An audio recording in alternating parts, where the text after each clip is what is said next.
paaralan, may mga estudyanteng nagsusumikap para abutin ang kanilang mga pangarap. Ngunit higit sa lahat, may mga kwento ng pagtsatsaga at inspirasyon na dapat nating pakinggan. Halina't samahan ninyo ang aming team sa aming pagbisita sa Barangay Calabnugan, Purok 3, kung saan nakatira ang isang bata na sa kabila ng kanyang kondisyon ay patuloy pa ring nagsusumikap mag-aral at abutin ang kanyang mga pangarap.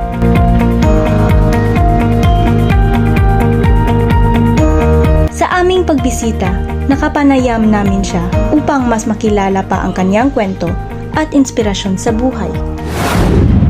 Ako si Jan Moises A. Bitongga. Ang aking edad ay 10 taong gulang na 17 taong gulang. Ang aking grade ay grade 12. Ano ang pinaka-paborito mong subject at bakit ito ang iyong napili? Ang aking paboritong subject ay Entrep dahil mabait ang aming teacher at dahil kay sir, marami akong natutunan kung paano gamitin ang pera sa maayos na paraan. Ano ang inspirasyon mo para patuloy ka na mag-aaral? Dahil ang inspirasyon ko sa pagpatuloy ng pag-aaral ay dahil matuto ako at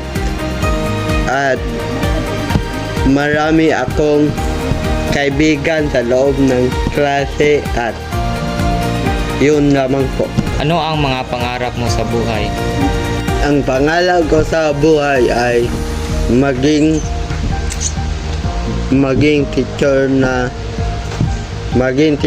maayos. Panglimang tanong, kamusta ang mga kaklase at guro mo? Mabait ba sila sa'yo? Oo, dahil sa kanila ay madali akong matuto at tumaas ang aking score at mabait lang sila sa loob ng klase. Nakaranas ka ba ng pambubuli? Paano mo hinarap iyon? Oo, dahil hindi ko na lang sila pinansin at ginawa ko na lang yung inspirasyon ko para sumikap ako. Sa likod ng kanyang mga simpleng araw, makikita ang hindi matatawarang dedikasyon. Patunay na kahit may mga hamon, hindi ito hadlang para tuparin ang mga pangarap. Nakapanayam din namin ang kanyang ama, si Ginoong Jade S. Bitongga, upang mas maunawaan ang kanilang buhay at kung paano nila hinarap ang mga pagsubok. So, ito po ang unang tanong, sir. Paano niyo po ma-describe si Moises bilang isang mag-aaral at anak? May describe ko si John Moses bilang isang mag-aaral is masipag siyang mag-aaral, masayahin, at love na love niyang magbasa. At bilang isang anak naman, si John Moses ay mabait, masunurin sa mga matulungin at masunurin sa mga gawaing bahay. Yun ang pagkakakilala ko kay John Moses bilang isang anak. At masunurin din sa mga magulang. Second question po, ano ang mga sakripisyo na ginawa niyo para masuportahan ang kanyang pag-aaral? Sakripisyo ay marami. Ang dami. Sakripisyo, kung sakripisyo lang pag-uusapan bilang isang magulang, napakaraming sakripisyo. Tulad na lang na pagtatrabaho namin, kahit umulan, uminit, ayun, isinusuong namin ang buhay namin para lang maitaguyod ng maayos. Hindi lang si John Moses, pati na rin yung mga kapatid niya. So ibig sabihin po, bilang isang magulang, kinakailangan talagang tumindig na matibay para sa tingin ng iyong anak kaya mo labanan ang mga hamon o pagsubok sa buhay. isang sakripisyo na po yan. Kaya kahit anong mangyari sa buhay, kung para lang sa anak mo, kailangan mo talagang harapin. Huwag na huwag kang susuko. Ang pangatlong katanungan po ay, ano ang mga pangarap nyo para sa kanya? So far, ang pangarap ko para sa kanya ay makapagtapos siya ng pag-aaral at pag-igihan niya ng pag-aaral niya, dahil hindi sa lahat ng panahon ang mga magulang ay nandyan. So darating ang araw na ang mga anak o kayo mismo o si John Moses mismo maging isang magulang na rin. So kailangan stable siya. Pero saan ba ito mag-uumpisa? Sa pagtatapos ng pag-aaral. So pag-igihan niya, pangarap ko lang talaga sa kanya, pag-igihan niya, pag-aaral niya, tapusin niya kung anong dapat tapusin. Yan lang po. Ano naman po ang nararamdaman nyo bilang magulang na siya ay nagsusumikap kahit na may mga hamon sa buhay? Well, masaya. Masaya ako dahil kahit may mga hamon siya sa buhay, itinutuloy pa rin niya ang mga dapat gawin bilang isang mag-aaral at bilang isang ama. Masaya ako dahil nakikita kong kaya niya. So ibig sabihin, kung darating mga panahon na kaming mga magulang ay wala na, kaya niya pa rin tumindig sa sarili niyang paa. Kaya masaya ako dyan. Ano ang mensahe nyo para sa ibang magulang na may anak na nagsisikap din sa kabila ng kahirapan o pagsubok?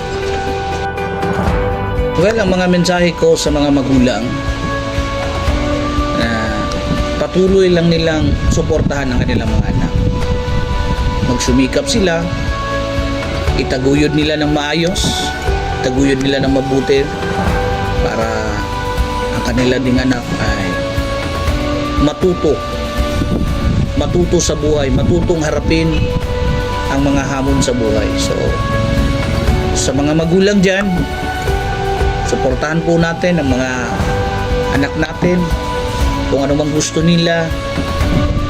Nandito tayo para i-guide sila on their future, i-guide sila sa mga gawain na makakapagpatibay sa kanilang kalooban. Pero unang-una sa lahat, turuan natin sila na manalangin sa Panginoon, dahil si Lord, God is the source of all. God is the source of everything, the wisdom, the knowledge, the strength that we have. So tayo mga parents is just the ano lang tayo ano ba tawag dito sa Bisaya pa, piniyalan, steward. We're just parents, as just a steward of all. So when God trusted us this wonderful gift which is our children, so let us be assured and guide them according to God's will. Yun po ang pinaka-importante. Bring them to the Lord, then God will do the rest. God bless us all. Bukod sa kanyang pamilya, isa rin sa nagbibigay lakas kay Moises ay ang kanyang matalik na kaibigan. Sa tulong ng kanilang pagkakaibigan, mas nagiging magaan para sa kanya ang bawat hamon sa pag-aaral. Kumusta si Moises bilang kaibigan? Okay naman, mabait naman siya. Gusto naman kami. Paano mo siya tinutulungan sa klase araw-araw? Pag nagre-request siya na mag-CR, so samahan ko siya. Tapos, doon, gagawin ko siya. Hindi ako papasok sa CR, pero doon ako sa labas mag-aantay sa kanya. Pangatlo, ano ang masasabi mo sa kanyang sipag at tiyaga sa pag-aaral? Okay naman kasi kahit may kapagsahan siya, kinakaya niya pa rin kahit ganun. Kahit ganun siya na pinanganak, at least nagagawa niya pa rin makapag-aral.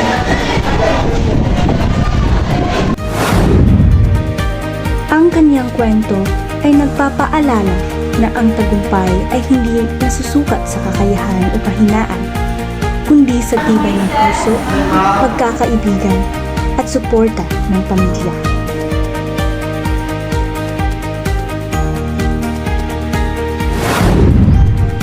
At ito ang kwento ng isang batang nagsusumikap para sa kanyang pangarap.